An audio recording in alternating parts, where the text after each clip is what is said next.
እንግዲህ ቴዲ ካሳሁን ነው የኔ ስም። የአባቴ ስም ካሳሁን ገርማሞ ነው።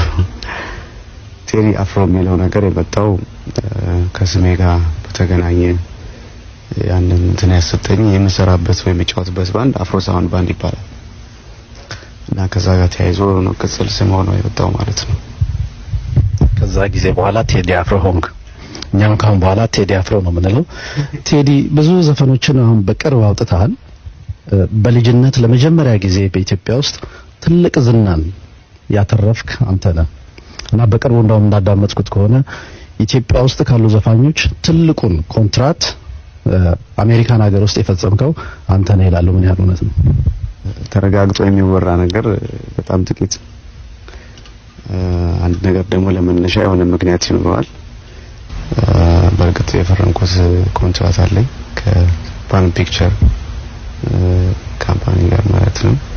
ከነሱ ጋር የምሰራው ሲዲ አለኝ እና የገንዘቡ መጠን ብዙም ኦፊሻሊ በደንብ ብዙ ያወቀው ነገር አይደለምና ያን ያህል አወዳድሮ ለመግለጽ የሚቻልበት ስለሌለ አስቸጋሪ ነው።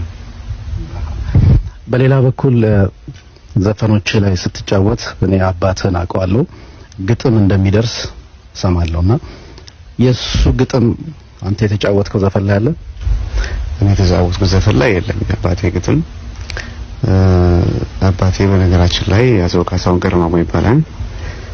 ጋዜጠኛ ነበረ። ቀደም ባለ ጊዜ ደግሞ የመድረክ መሪ ነበረ። ለህይወት በቀለ የተወሰኑ ዘፈኖች እንደሰጠ ታውቃለህ። እንዳጋጣሚ ሆኖ ደግሞ ሙዚቃ ላይ እንድገፋበት ብዙ ደስተኛ አልነበረም እሱ።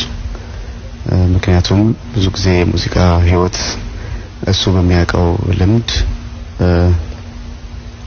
ለብዙ ነገር የተጋለጠ ህይወት ስለሆነ እሱ በፈቀደው መንገድና እሱ በመረጠልኝ ነገር ስላልሄድኩኝ ደስተኛ አልነበረም እና ብዙም እንዲህ አይነት ነገሮች ዲስከስ ለማድረግ ጭራሽ ግጥምና ዜማ ለመቀባበል የምንችልበት ድፍረት አልነበረኝም፣ በጣም ስለማከብረው ማለት ነው።